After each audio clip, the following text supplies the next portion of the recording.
Olá, mais uma vez agradeço e te mando um abraço bem carinhoso para você que está assistindo mais uma edição do nosso Jornal OCN, o Jornal OCN desta quarta-feira, hoje dia 22 de abril de 2020, o fatídico ano de 2020, eita nós! Aos trancos e barrancos nós vamos levando com muita fé, com muita esperança, né? Temos que ter é o essencial neste momento, a esperança de dias melhores, né, gente? Isso não pode morrer. A cada dia que passa temos que renovar, apesar das notícias não serem muito boas, né? Mas nós temos que renovar a nossa fé e a nossa esperança para que tudo melhore. E assim nós vamos levando e trazendo para você mais uma edição do nosso Jornal ACN, que você pode conferir pelas nossas páginas, ou melhor, pela nossa página do Cubo Notícias no Facebook. Temos também os nossos perfis, tem o nosso canal do YouTube, e você também confere as edições do Jornal ACN no nosso site, o Cubo Notícias. Para você, um ótimo meio de semana, uma ótima quarta-feira, e hoje nós vamos destacar aqui no Jornal ACN, nós vamos comentar um pouquinho sobre a flexibilização, né, a flexibilização do isolamento social, que vai acontecer aqui no estado de São Paulo, a partir do dia 11 de maio. E vamos falar da situação caótica em que alguns estados, né, já se encontram. O Amazonas, especificamente a capital Manaus, a população manauara com um caos instaurado no município, né, Manaus, que já vive a tristíssima realidade de enterros de vítimas feitos em balas comuns, né? Vamos destacar também os números mais recentes do coronavírus, balancetes divulgados hoje pelas secretarias municipais, com os números no Brasil, nesta manhã de quarta-feira, dia 22, e também temos os números da região. Números da região também. Até agora há pouco era 90 confirmações, pulou para 91. Pulou para 91, mais um caso registrado e confirmado lá em Itapetininga. 10º caso, um paciente de 83 anos, um homem de 83 anos internado. Vamos também destacar os números aqui de Porangaba, até então. Temos também gestos de solidariedade, gesto de solidariedade de uma empresa aqui de Porangaba que está com 200 unidades de máscaras para distribuição a pessoas carentes. Temos também o CRAS, o Fundo Social de Porangaba, com confecção de máscaras de tecidos também para doação. Você vai ficar sabendo como conseguir a sua. Vamos falar sobre muita cobrança que nós fizemos a respeito da rua Coronel Joaquim Miranda da Silva, uma rua aqui no centro de Porangaba. Era uma rua asfaltada, que ficou um bom tempo tendo raspa de asfalto na rua, e esse trecho aí, nos próximos dias, já deverá receber aí os retoques finais, mas a rua já está, esse trecho da rua já está praticamente concluído e liberado, inclusive, para tráfego. E também vamos destacar e comentar aqui uma notícia que saiu neste final de semana, num jornal aqui da nossa região, onde se fala sobre a merenda escolar nos municípios de pequeno porte. No caso, Porangaba se manifestou sobre a falta da distribuição da merenda escolar às crianças carentes do nosso município, e nós vamos destacar que não é bem assim como diz esse texto, que, pelo que diz o jornal, foi enviado pela assessoria da prefeitura.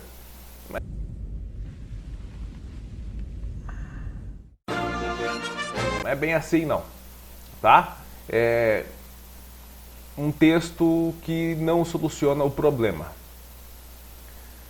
Bom, gente, e é assim que será o nosso Jornal ACN de hoje, começando falando sobre Manaus, a capital do estado do Amazonas. Os manauaras enfrentando aí um período de terror. acho que não tem outro adjetivo senão dizer que é um momento de terror na vida dos manauaras, né?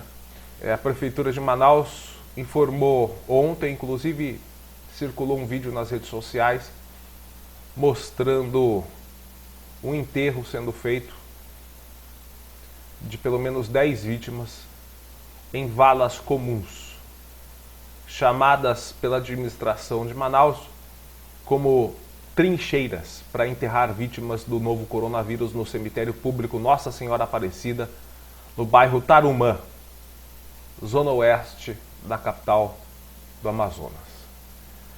E essa cena, gente, eu vou continuar lendo a matéria aqui, que é da Folha de São Paulo, mas essa cena nos faz refletir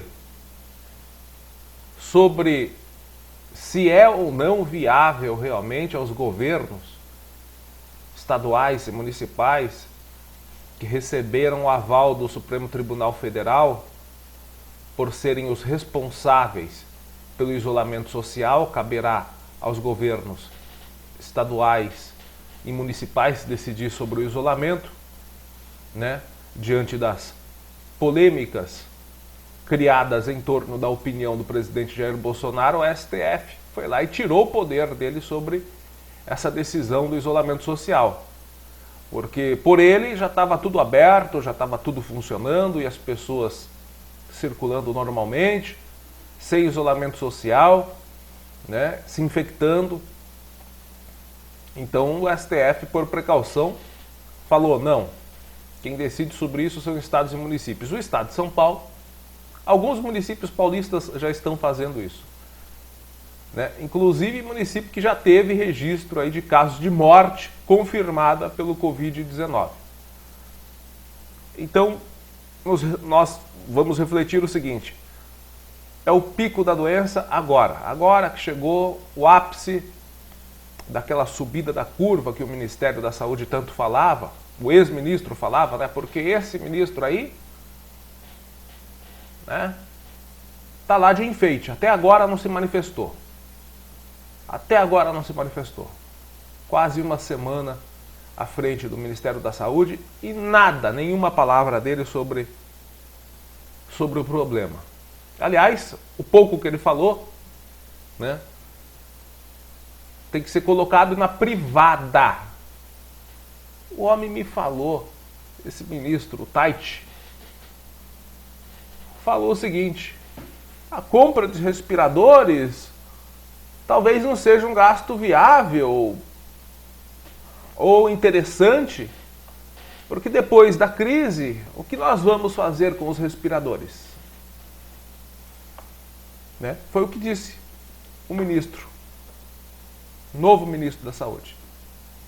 Para não adquirir muitos respiradores, não adianta nada adquirir os respiradores, porque depois da pandemia não vai ter uso.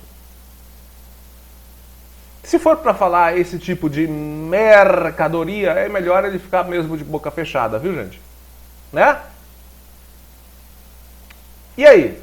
O governo do estado de São Paulo estuda, o governador João Dória, flexibilizar a partir do dia 10, dia 11 de maio, a abertura de comércios. Como se fará ainda está sendo estudado, a maneira com a qual será feita essa flexibilização, mas fica aí a questão: será que é o momento ideal? Porque agora os números estão aumentando, municípios paulistas, inclusive, que não tiveram casos registrados até o momento, começam a ter já seus primeiros casos registrados, alguns até mortes registradas, né? Então seria interessante, enfim, hoje nós estamos no dia 22, até o dia 10, né, tem tempo ainda para o governo do estado de São Paulo estudar se realmente vai fazer essa flexibilização. Se o cenário se alterar negativamente a favor da pandemia, né, negativamente para nós e a favor da pandemia, se essa pandemia continuar descontrolada e apresentar números desfavoráveis, eu não sei não se vai realmente haver essa flexibilização. Mas enfim, você deve ter a sua opinião, se é favorável ou contra. Creio que pelas pesquisas aí, praticamente meio a meio da população está praticamente 51 a 49% favorável e contrários. Metade favorável, metade contrária. Enfim, fica aí ao seu critério concluir e refletir sobre isso. A realidade é que o caso é grave e o estado de São Paulo e outros municípios brasileiros não podem ingressar nesse tipo de cena que você está vendo aqui. No colapso de saúde, que é o pior, porque as outras doenças continuam. A pessoa tem um infarto, chega no hospital, não pode ser atendida porque todo o serviço de saúde está direcionado aos tratamentos das pessoas com o coronavírus. A pessoa tem um AVC, mesma coisa. Sem dizer as pessoas que também contraírem o Covid-19, vai ter uma hora que chegarão lá, também não terão o atendimento, não terão os equipamentos à disposição e ficarão sem tratamento. Poderão até morrer à espera do tratamento. É isso que os governos estaduais e municipais devem evitar e se precaver. Infelizmente, a única medida eficaz até agora é o isolamento social. Para se ter ideia, gente, voltando ao texto da Folha de São Paulo, até segunda-feira, Manaus registrava 156 mortes por Covid-19. No estado, o número de casos confirmados chegou a 2.160, com 182 mortes no total. Com mais de 100 mortes por dia na capital na última semana, o cemitério que concentra a maior parte de sepultamentos da cidade já não dá conta da demanda. Segundo informações da Prefeitura manauara, desde março houve um acréscimo de aproximadamente 50% da demanda. Dezenas de covas tiveram de ser abertas. Essa, inclusive, que você está vendo nas fotos, aberta por uma máquina, uma vala comum. Funcionários do cemitério abrem valas para caixões ao mesmo tempo, diante do excesso de mortes provocadas pelo coronavírus em Manaus.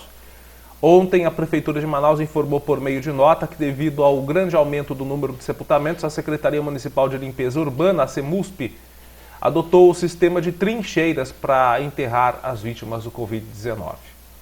O presidente do Sindicato das Empresas Funerárias do Estado do Amazonas, o Manuel Viana, ele confirmou que o número de mortes diárias cresceu muito acima das expectativas e, por isso, a organização dos enterros escapou de controle. Antes do coronavírus, a média era de 30 sepultamentos por dia. O setor funerário tinha feito uma projeção de que estaríamos em abril com algo em torno de 50 e poucos óbitos por dia. Mas só neste domingo morreram 122. Na terça da semana passada, dia 14, foram 102. Desde então, o número só cresceu, disse ele.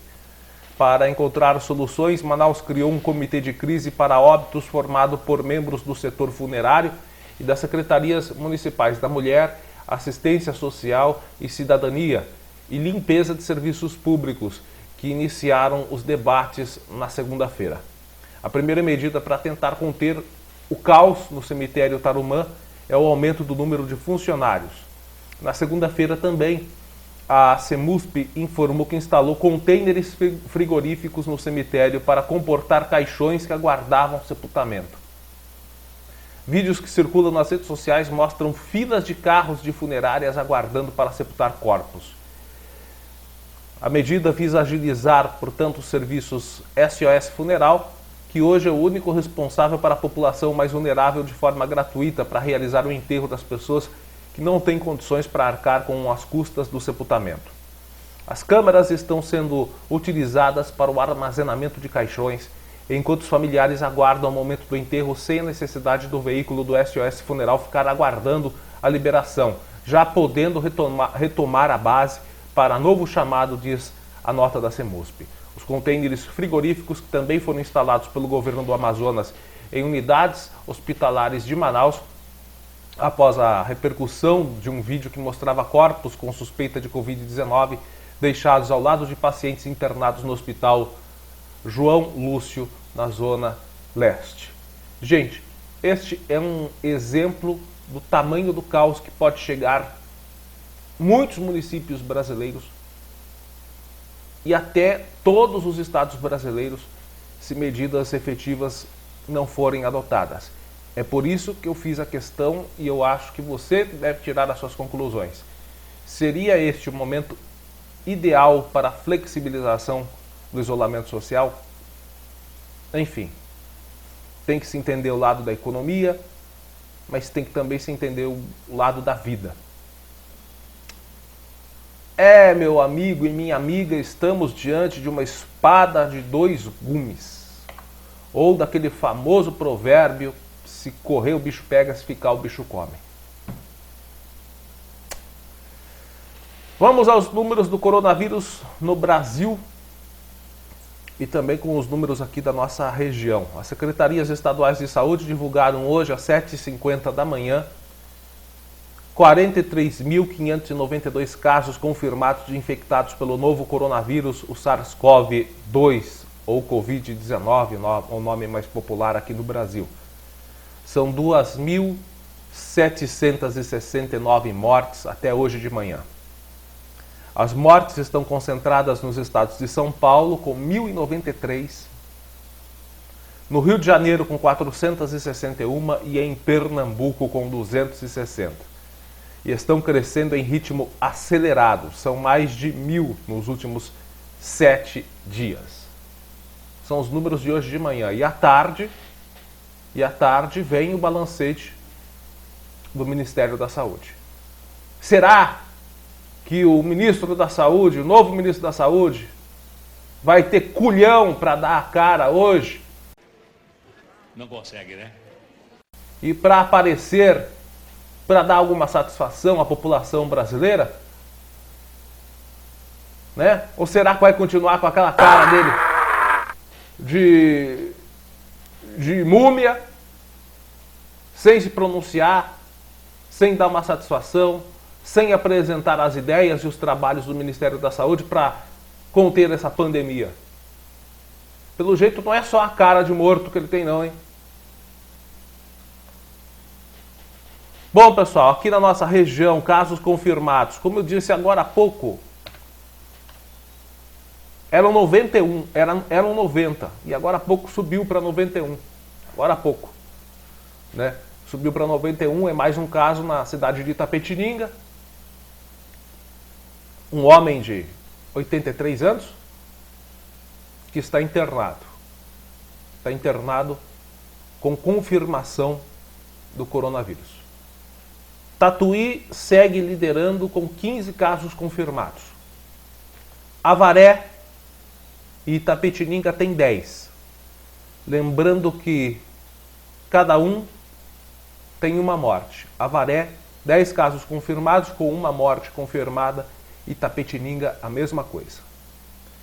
Arandu tem 9 casos, com 2 mortes confirmadas. Uma, inclusive, nessa semana. Boituva, 7 casos, mesmo número de Itapeva. Laranjal Paulista, 5 casos, com 2 mortes confirmadas. E Laranjal Paulista está querendo flexibilizar. Está querendo flexibilizar.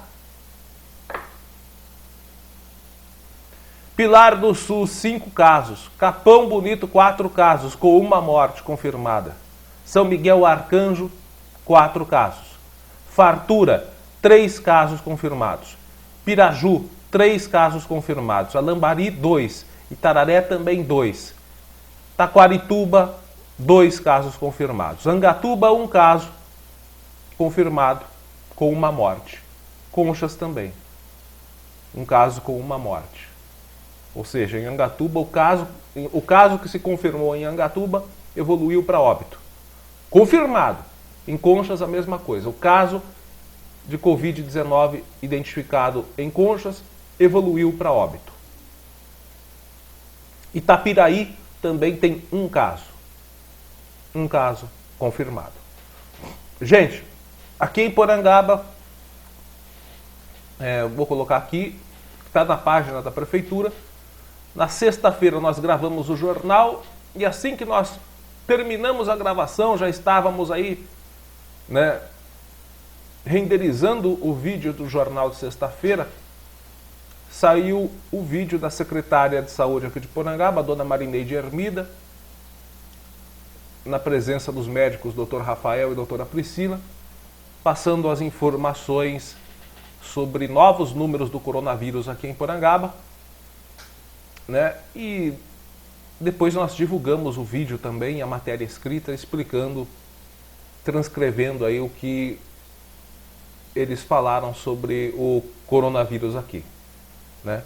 Tem um caso que foi um caso suspeito. Aliás, todos os casos são suspeitos, tá, gente? Aqui em Porangaba, só suspeita, que se Deus quiser, serão todas descartadas. Lá em Cesário Lange, foram praticamente todos os casos notificados, são 10, 9 praticamente já foram descartados. Né, gente? Então vamos ser otimistas que aqui em Porangaba ficarão apenas as suspeitas.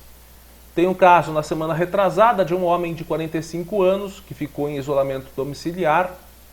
Provavelmente já nos próximos dias ele sairá do isolamento, passa bem, né? Teve alguns sintomas parecidos, foi feito exame nele, como nós noticiamos e a secretária também noticiou, né? Foi feita uma tomografia de pulmão que mostrou as imagens da tomografia mostraram que os sintomas são bem sugestivos para o Covid-19. Mas como ele não estava em estado grave e não chegou a evoluir para esse estágio grave da doença, não foi feita a coleta do exame porque o Ministério da Saúde estava indicando que apenas pessoas com gravidade fizessem o exame de identificação. Então não foi feita a coleta do exame. E na semana passada, gente, apareceram outros casos. Uma mulher também, que ficou em isolamento, está em isolamento domiciliar, sendo acompanhada também pela Secretaria de Saúde, sendo monitorada, né, apresentou alguns sintomas, ficou e está em isolamento domiciliar, e apareceram outras 2 mulheres com sintomas um pouco mais fortes que foram encaminhadas para o HC da Unesp em Botucatu. Além dessas 2 mulheres, um homem com mais de 70 anos também foi encaminhado com problemas respiratórios, com insuficiência respiratória, ao HC da Unesp. Ou seja, foram 3 internações, 2 mulheres e um homem. Esse homem com mais de 70 anos já era cardiopata, ou seja, tinha problemas cardíacos e, infelizmente, faleceu. Diante disso, a morte dele foi colocada como morte suspeita e eu creio que já no próximo boletim, talvez já no próximo boletim, a secretária de saúde já venha com novidades que, se Deus quiser, será descartando todas essas suspeitas. Se Deus quiser. Mas por enquanto os números oficiais são esses. Casos suspeitos, 5, com uma morte suspeita. Tudo suspeito, tá, gente? Portanto, nada de alarde, de dizer que são casos confirmados, pessoas que já estão, nada desse tipo de alarde. A própria secretária de saúde no município já pediu paciência para as pessoas, para não falar, né, coisas sem o embasamento da secretaria, porque senão a própria secretária vai parar de vir às redes sociais para dar os esclarecimentos. Então vamos deixar que a Secretaria de Saúde se manifeste a respeito desses casos. Ok, gente? Já que estamos falando de Porangaba, vamos ficar aqui em Porangaba agora com as notícias do nosso município. um gesto de solidariedade da empresa Jacaré Ferragens e Aluguel de Equipamentos, né, que está doando 200 máscaras, tem 200 unidades de máscaras de proteção facial para pessoas que não possuem a possibilidade ou as condições de comprá-las aqui em Porangaba. A iniciativa foi anunciada ontem nas redes sociais e está visando ajudar essas pessoas a se protegerem durante a pandemia do novo coronavírus, o Covid-19. As pessoas interessadas devem procurar, portanto, pessoalmente, a Jacaré Ferragens aqui em Porangaba. Fica ali perto, você já entra ali no loteamento Adonai, na entrada do loteamento Adonai, você vai pegar a esquerda e vai reto, como se fosse ali para o posto de saúde do Adonai. É a Rua 9, quadra lote 18, no loteamento Adonai, ok? Rua 9, quadra lote 18, ali no loteamento Adonai. Então, parabéns à empresa Jacaré Ferragens e Aluguel de Equipamentos, que também é uma das nossas apoiadoras aqui do nosso jornal OCN. Bom, gente, para quem também está à procura de máscaras para doação, o Fundo Social, você está vendo aqui embaixo que já está o WhatsApp do CRAS. Você pode entrar em contato. O Fundo Social de Porangaba está fazendo aí a confecção de máscaras de tecido para doação. Seguindo as medidas estratégicas de enfrentamento ao novo coronavírus, a administração municipal, através do Fundo Social de Solidariedade, intensificou a confecção de máscaras em tecido para distribuição às famílias em vulnerabilidade social. O Fundo Social mobilizou, além dos funcionários, voluntários da confecção, atuando neste trabalho de confecção das máscaras, desde o corte até a fase final da costura, contabilizando centenas de máscaras por dia. O tecido para a confecção das máscaras foram adquiridos através de doações. De acordo com o Departamento de Saúde, as pessoas que precisarem sair de casa para supermercados ou farmácias, é indicado o uso dessas máscaras que servem como proteção. Os técnicos da saúde alertam que o uso é individual e a máscara não deve ser compartilhada com ninguém. Cada um deve ter a sua. A administração municipal agradece a todos que estão colaborando e doando um pouco do seu tempo e trabalho voluntário também para ajudar o próximo. Para qualquer dúvida ou informações, procure o CRAS de Porangaba, né, que fica ali no antigo prédio da prefeitura, está atendendo das 8 da manhã até o meio-dia, ou através do WhatsApp que você está vendo aqui embaixo, o 15 99801 0415. Bom, gente, do mesmo jeito que nós viemos aqui várias e várias vezes reclamar, reivindicar, né? Às vezes brigando, às vezes usando um pouco o bom humor, né? Que se faz necessário na vida, o bom humor é tudo, né? Nós cobramos, criticamos aqui por diversas vezes uma obra realmente eficiente e definitiva, né, no trecho da rua Coronel Joaquim Miranda da Silva. E, enfim, saiu. Aleluia,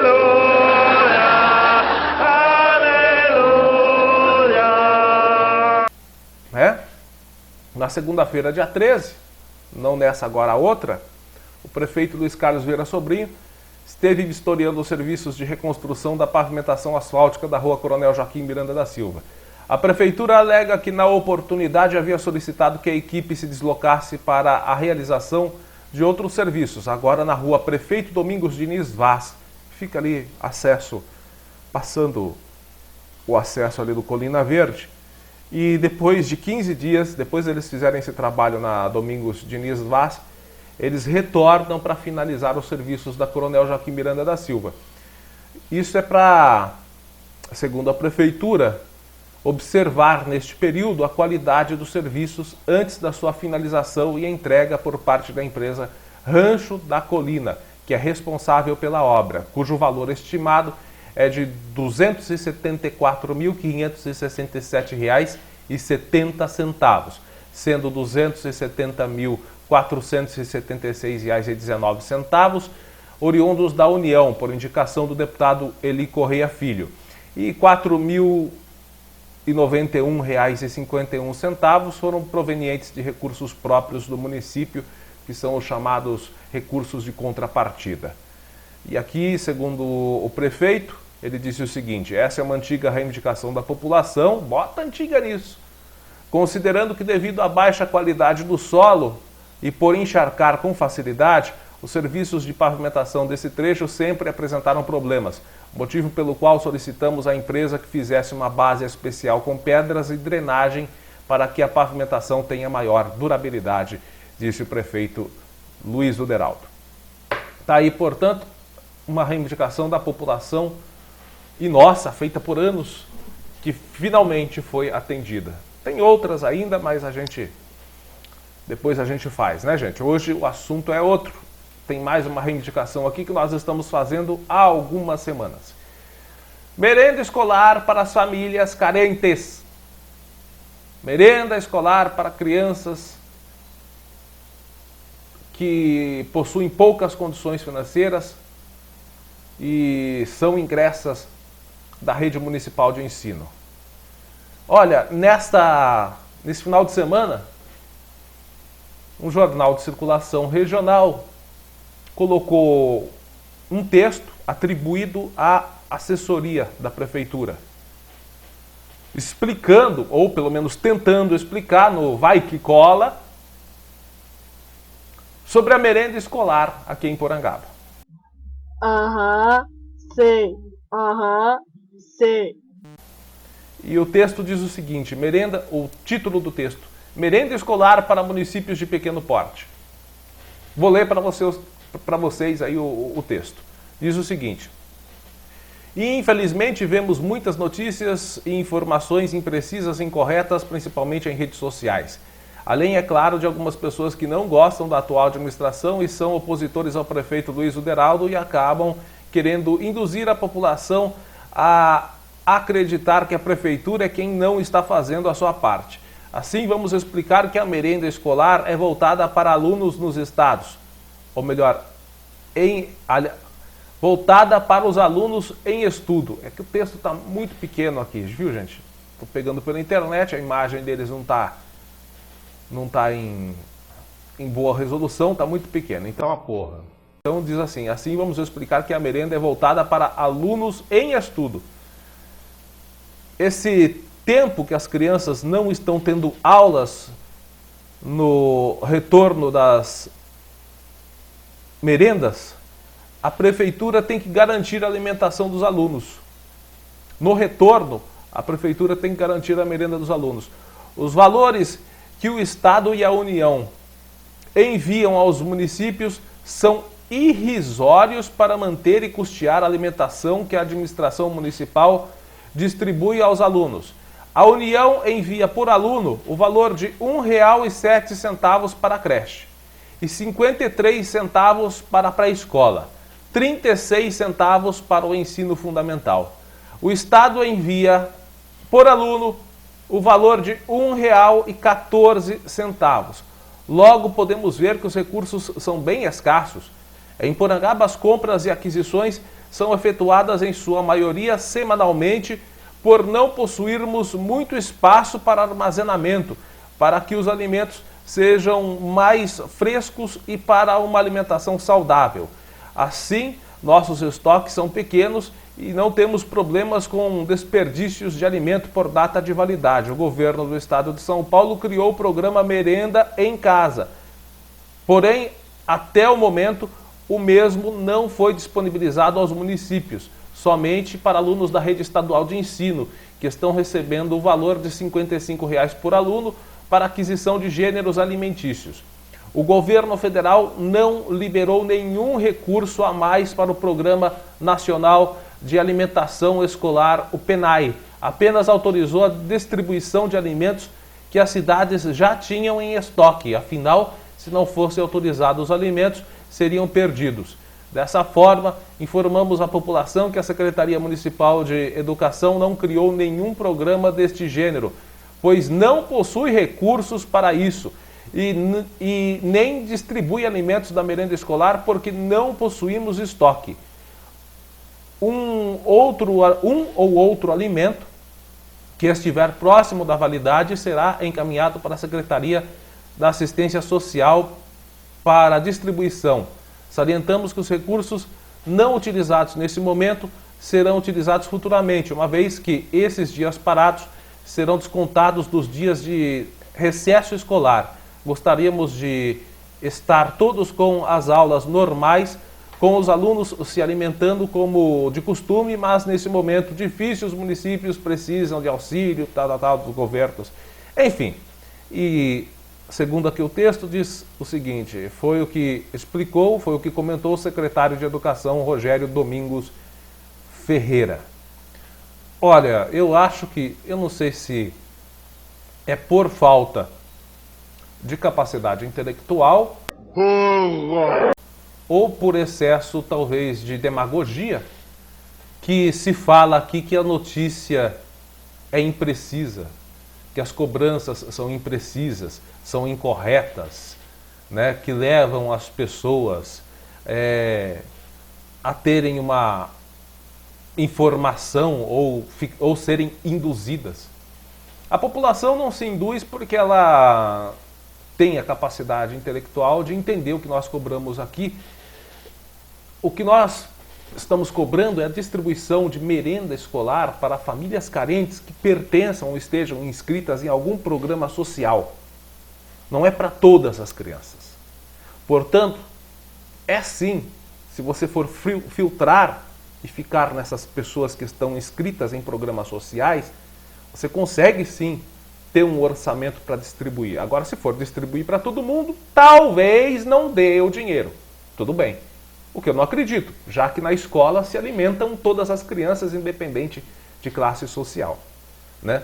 Mas tem o problema também da logística, da distribuição. Então tem que ser feita a filtragem realmente das crianças, né? Aquelas que se enquadram na baixa renda, ou de famílias que estão inscritas, filhas, netas, sobrinhas, sei lá, de crianças que moram com pessoas, com responsáveis inscritos em algum programa de baixa renda. Foi o que sempre foi cobrado aqui. Tanto que, nessa matéria, inclusive, ou neste texto, não sei se premeditadamente, acho que sim, o senhor Rogério, secretário de Educação do município, não salientou que o governo do estado de São Paulo criou o programa Merenda em Casa com R$ 55 para aquisição de merenda, não para todos os alunos da rede estadual, não. Para alunos que os pais ou responsáveis estão inscritos em programas assistenciais. E também no cadastro único. Tá vendo como teve a filtragem aí também? Teve sim. Agora, é muito contraditório o município falar nessa matéria que não tem dinheiro para aquisição de distribuição de merenda. Porque na última entrevista que foi dada na rádio, a ex-secretária de Educação falou que estava se comprando até peito de peru e carne de primeira para os alunos.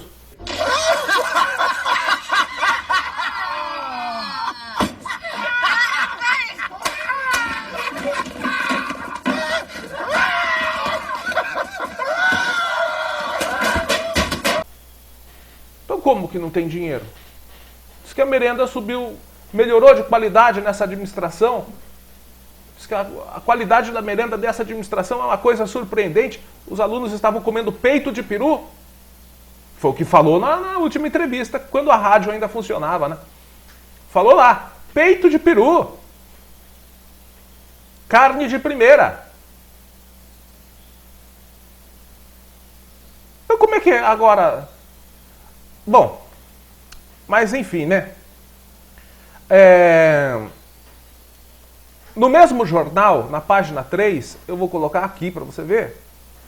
Olha, gente, como eu disse, a imagem não está lá essas coisas não, mas no mesmo jornal, página 3, uma página antes, Secretaria de Educação de Guareí fará distribuição de kits de merenda escolar. A Prefeitura Municipal de Guareí por meio da Secretaria Municipal de Educação, com o acompanhamento da nutricionista Adriana e a técnica de nutrição Zilda, realizará a distribuição dos kits de merenda escolar aos alunos das unidades de educação infantil e ensino fundamental do município, de acordo com a Lei 13.987/2020, resolução do Fundo Nacional de Desenvolvimento e Educação, o FNDE. Segundo a Secretaria Municipal da Educação, a secretária municipal de Educação, a Roselaine Ramos, em reunião com o prefeito Juca e assessoria, a prefeitura e a secretária estarão conferindo ampla publicidade sobre o fornecimento dos kits, a qual é um complemento à alimentação dos alunos, de forma a oferecer uma alimentação saudável e garantir que aqueles que dela necessitem e queiram tenham conhecimento de tal benefício, a fim de assegurar a regularidade do fornecimento neste período de crise do Covid-19. É que Guareí não se enquadra em pequena cidade, né? É uma grande metrópole. Né? Guareí é uma grande metrópole. Pequena cidade é só Porangaba. E outra coisa, gente. Aqui diz o seguinte, também no texto: o governo federal não liberou nenhum recurso a mais para o Programa Nacional de Alimentação Escolar, o PNAE. Mentira!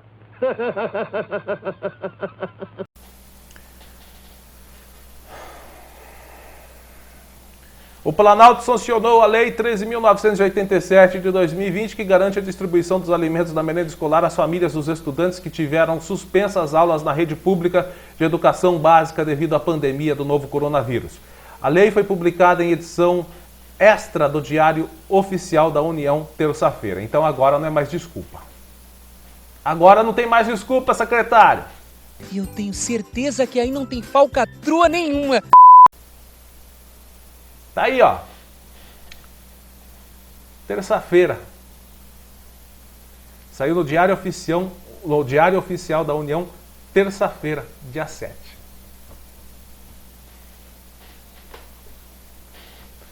Dessa forma, pais responsáveis dos alunos matriculados na educação infantil, creche para escola de 0 a 5 anos, ensino fundamental de 6 a 14 anos e ensino médio de 15 a 17 anos poderão receber os gêneros alimentícios adquiridos pelas escolas com os recursos do Programa Nacional de Alimentação Escolar, o PNAE.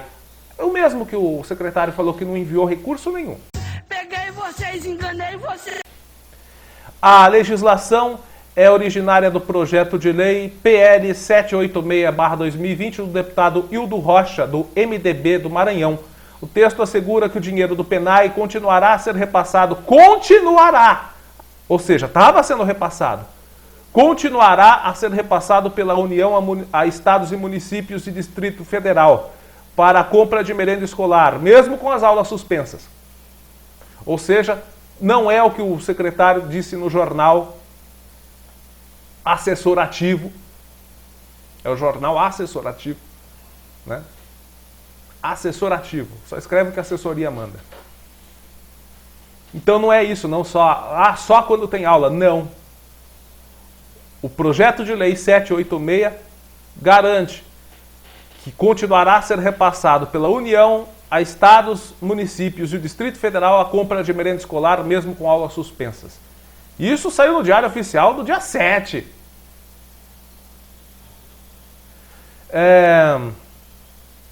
Como as escolas públicas estão fechadas por causa da pandemia, os alimentos deverão ser distribuídos imediatamente aos pais ou aos responsáveis pelos estudantes matriculados.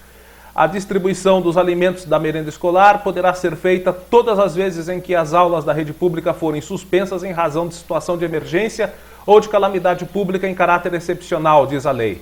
Segundo o Censo Escolar 2019, o Brasil tem quase 39 milhões de crianças e adolescentes matriculados na rede pública de educação básica. Na rede privada, estima-se que haja pouco mais de 9 milhões de estudantes. Está aí no site de notícias do Senado. Tá, gente? É aquilo que eu falo. Conversa para boi dormir e desculpa esfarrapada não resolve o problema. O que resolve o problema é capacidade e competência. E vontade de fazer as coisas. Agora, fica a questão. Se existe uma lei garantindo o repasse do dinheiro e esse dinheiro veio e a merenda não foi adquirida, para onde foi o dinheiro? Nunca nem vi. E assim nós finalizamos mais uma edição do nosso Jornal ACN e voltaremos, se Deus quiser, na próxima sexta. Um forte abraço a você, fique com a santa paz de Deus e até lá.